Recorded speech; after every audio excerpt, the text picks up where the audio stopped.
Au nom du Père et du Fils et du Saint-Esprit. Amen. Ô viens Esprit Saint, ouvre nos intelligences pour comprendre le message de l'Écriture sainte et le mettre en pratique. Amen. Évangile de Jésus-Christ selon saint Marc.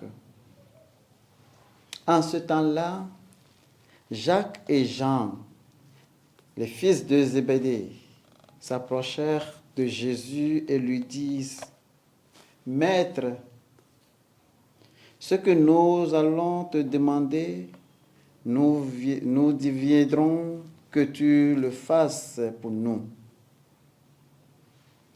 Il leur dit: Que voulez-vous que je fasse pour vous?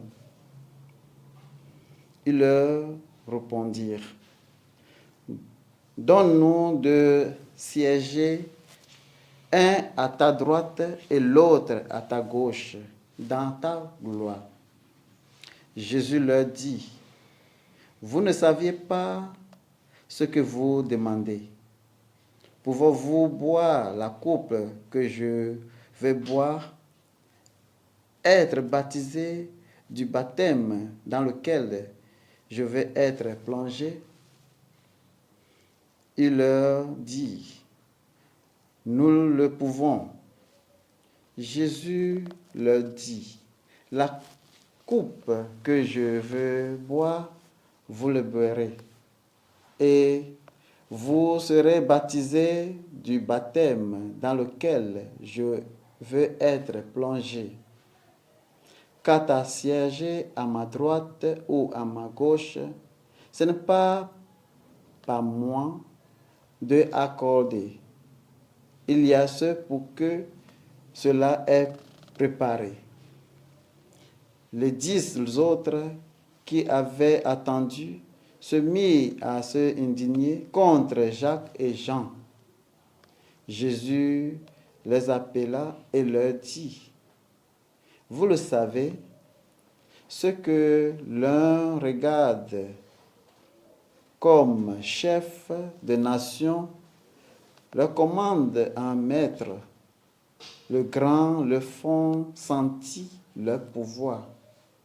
Parmi vous, il ne doit pas en être ainsi. Celui qui veut devenir grand parmi vous sera votre serviteur. Celui qui veut être parmi vous le premier sera l'esclave de tous.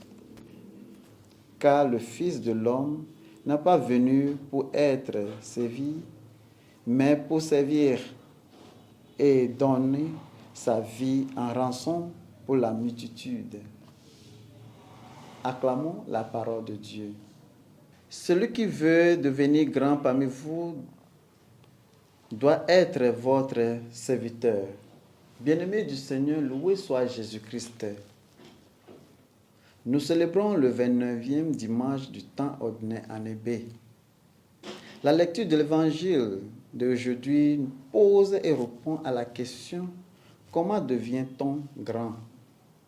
Il y a eu certain nombre de célibataires qui, fil des années, qui ont été considérés comme grands.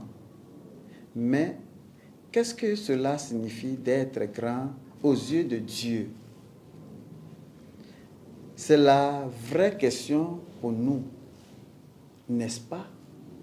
La lecture de l'Évangile commence avec 2 des disciples de Jésus qui s'accrochent à la grandeur, telle qu'ils la comprennent.